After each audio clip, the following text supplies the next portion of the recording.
რაც შეეხება ეუთოოდირს, პირველ რიგში ჩვენთვის მნიშვნელოვანია გავიგოთ რა ხდება ეუთოოდირთან დაკავშირებით. თქვენ გახსოვთ, რომ დაწერა წინა არჩევნებზე ეუთოოდირმა თავისი დასკვნა და ეუთოოდირი გახდა არა მხოლოდ ჩვენი ქართული რადიკალური ოპოზიციის თავდასხმის ობიექტი, არამედ საერთაშორისო სუბიექტების თავდასხმის ობიექტიც. ჯერ გავიგოთ, აღიარებენ თუ არა ეს ადამიანები ეუთოოდირის შარშანდელ დასკვნას და ამის შემდეგ შეიძლება ჩვენ ვიმსჯელოთ ეუთოოდირის მოწვევასთან დაკავშირებით. პირველ რიგში ჩვენ დაგვჭირდება აქაური რადიკალური ოპოზიციის და საერთაშორისო სუბიექტების პოზიცია იმასთან დაკავშირებით, თუ როგორ უდგებიან შარშანდელ დასკვნას, რომელიც მოამზადა ეუთოოდირმა, ამის შემდეგ ვიმსჯელოთ ყველაფერ დანარჩენს. თუ ეუთოოდირი არ იქნება დამკვირვებელი ამ არჩევნების, რამდენი სამართლიანი იქნება ეს არჩევნები?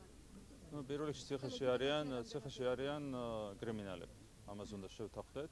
მათ ჩაიდინეს კონკრეტული დანაშაული, როდესაც არ გამოცხადდნენ საგამოძიებო კომისიაში და ყველა ქვეყნის კანონმდებლობის თანახმად ამასთან დაკავშირებით არსებობს რეაგირების ზომები, ისება სისხლის სამართლებრივი წესით, ჩვენთანაც მოქმედებს ანალოგიური წესი და ბუნებრივია კანონმდებლობის შესაბამის უწყობებს ჰქონდათ შესაბამისი რეაგირება. ადამიანებმა ჩაიდინეს დანაშაული და დანაშაულის გამო იმყოფებიან საშუალო სტატუსებად.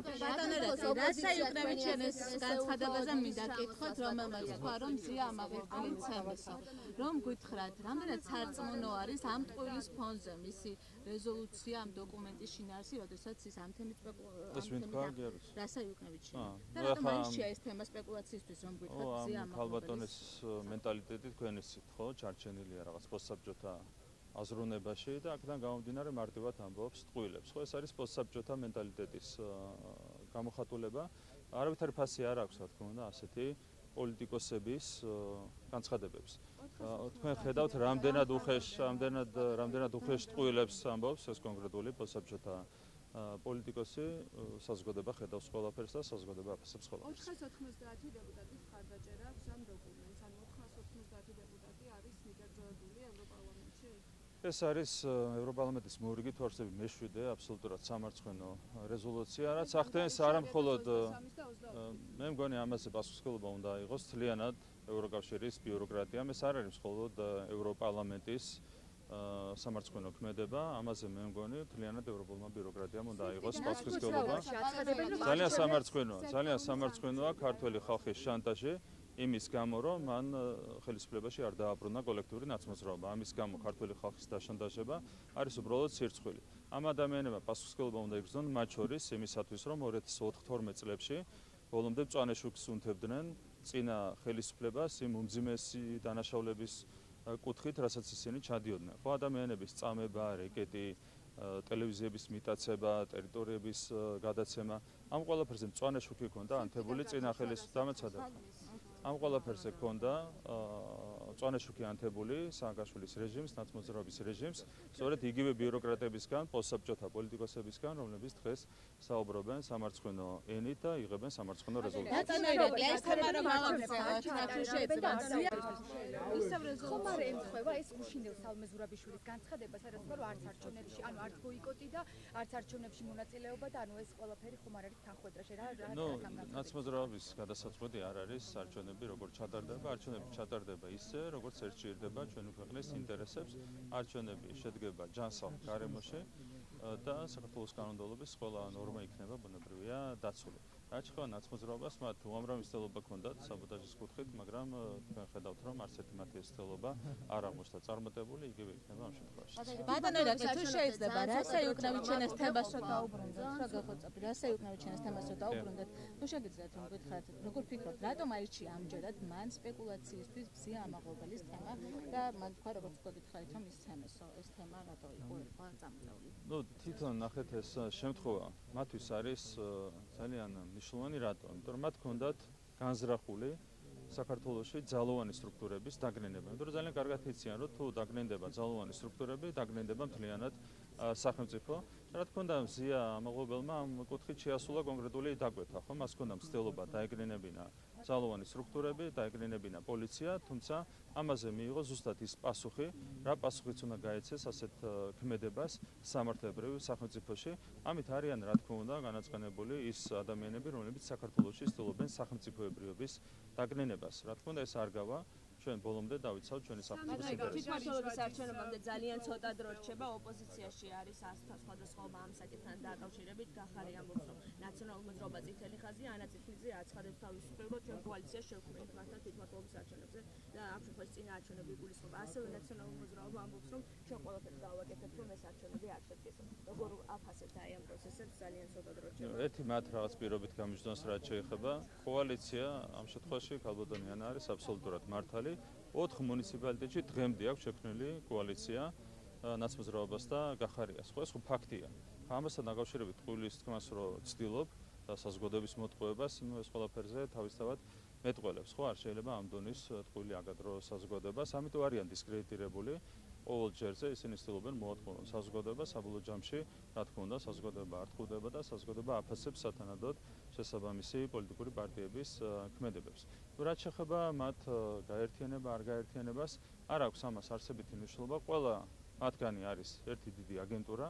გაერთიანდებიან, არ გაერთიანდებიან, რა სცენარში ჩაერთებიან, ეს არის მათი პატრონების გადასაწყვეტი. ჩვენ ამაზე მარჩიელობით ვერ ასე ვთქვათ შევიწუხებთ თავს. ჩვენ ვემზადებით თვითმმართველობის არჩევნებისთვის ნებისმიერ სცენარში ქართული ოცნება მოიგებს 64-ვე მუნიციპალიტეტში, როგორც მერის ისე საკრებულოს. შეიძლება ბოტკოველის განცხადებას, რომ ჩავშლით ყველაფერს გავაკეთებთ, რომ არ შედგეს ეს არჩევნები. ნაციონალური მოძრაობის მხრიდან მსგავსი ტიპის განცხადება ქართლის რესტიმანიშებელია. ნაციონალური მოძრაობის წარმომადგენლის განცხადება ყველაფერს გავაკეთებთ, რომ არ შედგეს ეს არჩევნები. ბატონო, და აქ კითხავ თუ შეიძლება თქვენ მართლა ხშირად საუბრობს იმაზე, რომ კონკრეტული დავალებების მიხედვით მოქმედებს ოპოზიცია და როგორ ფიქრობთ, არის თუ არა ეს მორიგი დავალება, ასე ვთქვათ, თუ რა თქმა უნდა, ნახეთ, სასწორკვეთილებაში არის, როგორც ჩვენი ადგილობრივი ოპოზიცია, ასევე იგივე ეხება მათ პატრონებს. ხო და ამის გამოხატულება ეს უსუსური განცხადებები, რაც კეთდება იგივე არჩევნებთან დაკავშირებით, არ დაუშვებთ არჩევნებს, ასე მათ ვინ ეკითხება. ქართული ხალხის გადასაწყვეტია, როგორც ჩატარდება არჩევნები, ქართული ხალხი გამოცხადება საარჩევნო უბნებზე, ადგილობრივი თვითმმართველობის არჩევნების დღეს და შედგება სათანადო არჩევნები, ამაზე არის პასუხისმგებელი, რა თქმა უნდა, ჩვენი სახელმწიფო საზოგადოებასთან ერთად საქართველოში ჩატარდება ბუნებრივია გამართული არჩევნები. დანარჩენი არის ყველაფერი цаრიელი სასწორკვეთილების გამოხატულება. სამომეზე უნდა გკითხოთ რა ბავშვობა. 3 დღე გავიდა და თუ მოიკითხეთ თქვენ როგორც პრემიერ-მინისტრმა რა ხდება მის საქმესთან. რა თქმა უნდა, მე მუდმივად ვაკონტროლებ ამ საქმის მსვლელობას, რაც შეეხება სიახლეებთან დაკავშირებით, როდესაც იქნება შესაბამისი ინფორმაცია. საგამოძიებო უწყებები გაგიზიარებენ. იყო რაიმე თითქოს მედიები ქმნიან სტრესულ გარემოს და ამის საფუძველზე მიიღო თორნიკე ლიჟვაძე მის გადაწყვეტილება, რაც მიიღო. მე არ მითხრავს, მე ერთ-ერთ მაგალითად დავასახელე სამარცხვინო მედია საშუალებები. ხო, თქვენ პირველ რიგში ტელევიზიებზე თუ საუბრობთ, პირველ რიგში უნდა გავიხსენოთ ორი სამარცხვინო სატელევიზიო მედია საშუალება, ეს არის TV პირველი და ფორმულა, ხო, ყველაზე სამარცხვინო სატელევიზიო მედია საშუალებები, რომლებიც 1000 წყვილს კადრულობენ. ვიღაცისთვის შეიძლება იყოს სტრესული, ვიღაცისთვის შეიძლება არ იყოს სტრესული, მაგრამ ისინი აი მაგალითს მოგიყვენ. თქვენ თვითონ ამბობთ, კიდევ ერთხელ ვიღაცამ გადაწყვეტა რომ ვიღაცამ გადაწყვეტა რომ ერთი წამით, არა, მაგაზე არ არის საუბარი. ტყუილებს როცა ავრცელებთ, მაშინ ვქნით სტრესულ გარემოს აბსოლუტურად ხელოვნურად. ჩვენთვის არ არის, მაგრამ ვიღაცისთვის სტრესულია. კარგი, და ლიჟვაძეზე თქვენ მას გულისხმობთ, როდესაც საუბრობთ, რომ ვიღაცა ნახეთ, აი მაგალითად, რამდენიმე დღის წინ თქვენმა სამარცხვინო ტელევიზიამ გაავრცელა ინფორმაცია, რომელიც უკავშირდებოდა გივი მიქანაძის საქმიანობას შინაგან საქმეთა სამინისტროს აკადემიაში და თქვა ესეთი რაღაცა, რომ თითქოს ის ჩემთვის ხურავდა ამ აკადემიის აუზს, იქ დავდიოდი აუზზე და საერთოდ იხურებოდა პოლიციელებისთვის აუზს. საუბარია არა, გეტყვით, თქვენ ნერვიულობთ. საუბარია აუზზე, რომელიც თვალით არ მინახავს. აი ასეთ სამარცხვინო ტყუილებს გადაღობს თქვენი ტელევიზია. კონკრეტული ადამიანები საუბრობენ. ხო, თქვენ გაავრცელეთ ეს ტყუილი როგორც ფაქტი, სამარცხვინო ტყუილი. არა. თვალით არ მინახავს აუზი, კაცო. თვალით არ მინახავს აუზი. პოზიცია კი არ არის ეს შენ, ფაქტია. პოზიცია კი არ არის, ეს არის ფაქტი. რომ არის საუბარი აუზზე, რომელიც თვალით არ მინახავს და თქვენ სამარცხვინო ტყუილი გაავრცელეთ. თქვენ ნაცადე ხა კაცო, არ გეწყინათ ეს სიმართლე და იმიტომ რომ სამარცხვინო ტელევიზიის წარმომადგენელი ხართ. კი არ მეწყინა კაცო, ტყუილი თქვით სამარცხვინო, აუზი თვალით არ მინახავს და თქვენ გაავრცელეთ ინფორმაცია, რომ გივი მიქანაძე ჩემთვის აუზში საცურაოდ კეტავდა კონკრეტულ აუზს. სამარცხვინო ტყუილია. არა, თქვენ გაავრცელეთ ეს როგორც ფაქტი, როგორც სამარცხვინო ტყუილი. თქვენ ფაქტად გაავრცელეთ ეს ყველაფერი. ეხლა რაც შეეხება რეალობას, ხო, ჩემთვის არ არის ეს სტრესული, იმიტომ რომ ყველას აქვს თავისი განსხვავებული, ასე ვთქვათ, ფსიქოლოგია, მაგრამ ბევრი ადამიანისთვის შეიძლება თუნდაც ასეთ სამარცხვინო ტყუილი, აბსოლუტურად ყოველგვარ საფუძველს მოკრებული ტყუილი იყოს სტრესული. ეხლა გადაგაქვს სხვა რამეზე აქცენტი. რაც შეეხება მუქარას, თუ ვინმე ემუქრებოდა თორნიკე რიჟვაძეს, ზუსტად ეს უნდა იყოს მთავარი გამოძიების საგანი. თუ ვინმეს მე იქვე ერთ ამას უპასუხებ და იმ დროს კომენტარი რო გავაკეთე, მედია დავასახელე როგორც ერთ-ერთი მაგალითი. ერთ-ერთი მაგალითი. რა თქმა უნდა. როგორც ერთ-ერთი მაგალითი, რომელიც ქმნის სტრესს სამარცხვინო ტყუილებით. ეს არის ერთ-ერთი მაგალითი. თქვენი ერთ შეიძლება არ გესიამოვნოთ ამის მოსმენა, მაგრამ კიდევ ერთხელ გეტყვით. თქვენი სამარცხვინო ტყუილებით ქმნით სტრესულ გარემოს ადამიანებისთვის. და ეს არ უნდა გეწყინოთ. იმიტომ რომ ძალიან ბევრ სამარცხვინო ტყუილს, ძალიან ბევრ სამარცხვინო ტყუილს ავრცელებთ თქვენ. ერთი მაგალითი მოგიყვანეთ და ხმას ვერ იღებთ ამას, იმიტომ რომ სამარცხვინო ტყუილების გამავრცელებელი ტელევიზია. თანამშრომლები, ოჯახის წევრები, ყველა ჩემი დავალებით და მითითებით მოქმედებდა. ყველა უდმურტელიჟოძეს ბატონო ირაკლი. ჩვენ არაფერს არ ვაბრალებდით. ჩვენ არაფერს. ჩვენ ასახის გარჩევებზეა საუბარი, ვინაიდან მის წინააღმდეგ ოფიციალურად საქმე არ არის აღსრული. ესე მიწისქვეშეთში გაირჩეოდა მსგავსი საქმე. მე სრული პასუხისმგებლობით შემიძლია გითხრათ, რომ არავის თორნიკე რიჟვაძის მიმართ არავისთარი პრეტენზია არ აქვს. ეს შემიძლია გითხრათ ძალიან დიდი პასუხისმგებლობით. რაც შეეხება ბრალდებებს, მაგალითი გითხარით, საჯარო მაგალითი. ვინ აბრალებდა თორნიკე რიჟვაძეს იქ მფარველობას, რა ქვია, კანონიერი ქურდების თუ არ ვიცი როგორ იყო, ვინ აბრალებდა თორნიკე რიჟვაძე არ იგულისხმებოდა ამაში, მაგრამ თქვენ ავრცელებდით 1000 სამარცხვინო ტყუილს. კონკრეტულად თორნიკე რიჟვაძესთან დაკავშირებით არის. არა, ერთ-ერთი მე მაგალითი მოყავთ, ხო გაინტერესებთ. აბა სად არის მაგალითი? ხო საჯარო მაგალითზე გესაუბრებთ. რაც შეეხება მე ჩემ თავზე შემიძლია გითხრათ, რომ მე პირადად და ჩემს მეგობრებს არავითარი პრეტენზიები არ გვაქვს თორნიკე რიჟვაძის მიმართ. ამას გიმეორებ. ბატონო, ძალიან კარგი ურთიერთობები მქონდა ბოლომდე, მათ შორის მას შემდეგაც, რაც მან დატოვა თანამდებობა, რამდენიმე შეხვედრა მქონდა, ძალიან თბილი შეხვედრები ყოველ ჯერს. ბატონო ირაკლი, ევროპარლამენტის ბატონო,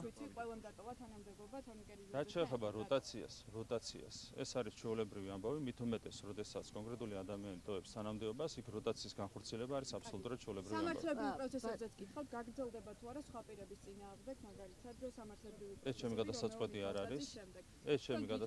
არ არის. ვიღაცები არიან, ვისაც ადანაშაულებს როგორც ჩანს გუნდის შიგნით კორუფციაში. ჩვენ კანონმდებლობაში ერკვევით და კანონმდებლობის თანახმად ეს ყველაფერი არის შესაბამისი უწყებების საქმე. არ გამორიცხავთ, რომ კიდევ ვიხილოთ ხმაურები. მე როგორ შეიძლება რამე ან დაუშვა ან გამორიცხო, ხო? თუ შესაბამისი უწყებები აღმოაჩენენ რაიმე ფაქტს და დანაშაულის ნიშნებს, ჩემი ინფორმაცია არაფრის საფუძველი არ არის, იმიტომ რომ მე არ ვიღებ გადაწყვეტილებას საქმის აღზრდასთან დაკავშირებით. საქმის აღზრდასთან დაკავშირებით გადაწყვეტილებას იღებს შესაბამისი უწყება და კითხვები უნდა დაისვას შესაბამისი უწყება. მე რამდენი ინფორმაციაც არ უნდა მქონდეს, მე ვერ მივიღებ გადაწყვეტილებას, უფლება არ მაქვს მივიღო გადაწყვეტილებას საქმის აღზრდის თაობაზე, ამიტომ ასეთი კითხვების ადრესატები არიან შესაბამისი უწყებები. ბატონო, ევროპარლამენტის პოლიტიკურმა ჯგუფმა შექმნა ვებგვერდი, სადაც წერია თუ რომ ორგანიზაციას რა თანხები გადაუცხა ევროკომისიამ. ამ ვებგვერდზე მოხდა ქართული ორგანიზაციებიც, მათ შორის საია, საფარი და რომ გითხრათ, რატომ ეწინააღმდეგებიან ეს ადამიანები საქართველოში გამჭვირვალობას აი ამ ფონდზე? რეალურად ძალიან ბევრი რამ აქვთ დასამალი.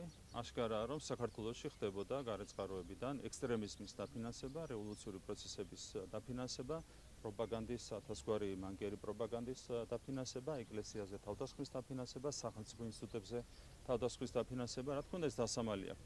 და ამიტომ არ უნდათ საქართველოში იყოს რეალიზებული დემოკრატიის ერთ-ერთი უმთავრესი პრინციპი, რასაც ქვია გამჭვირვალობა. ხო, ჩვენ თავის დროზე მივიღეთ კანონი გამჭვირვალობის შესახებ, რომელიც ეფუძნებოდა ერთ-ერთ უმთავრეს ტრადიციულ ევროპულ პრინციპს, გამჭვირვალობა არის ერთ-ერთი კლასიკური ტრადიციული პრინციპი და ისინი გამოვიდნენ ამ პრინციპის წინააღმდეგ. ხო, ყველაფერი დღესავით ნათელია, რატომ? რატომ მოხდა ეს ყველაფერი? იმიტომ რომ მათ არ სურთ გამჭვირვალე გახდეს ინფორმაცია საქართველოში ექსტრემიზმის, რევოლუციების, ეკლესიაზე თავდასხმის, სახელმწიფო ინსტიტუტებზე თავდასხმის, პროპაგანდის თაობაზე. ეს არის აბსოლუტურად დღესავით ნათელი. არ არის საინტერესო მე-7 რეზოლუცია, მე-7 სამარცხვინო რეზოლუცია, რაც არის ბუნებრივია ძალიან დასანანი და სამწუხარო. ეს ყველაფერი ახდენს საქართველოში ევროპული ინსტიტუტების დისკრედიტაციას და ამიტომ თვითონ ევროპული კვლევების მიხედვით რომ არის დაკლებული დაახლოებით 20% ქორსები საქართველოში ნდობა ევროპული სტრუქტურების მიმართ, არ უნდა უგვირდეთ, როცა ასეთ სამარცხვინო შანტაჟს ახორციელებენ ქართველი ხალხის წინააღმდეგ. ქართველი ხალხის დაშანტაჟება იმის გამო, რომ კოლექტიური ნაცმოძრაობა არ დააბრუნა ხელისუფლებაში, არის აბსოლუტურად სამარცხვინო მოვლენა. დიდი მადლობა.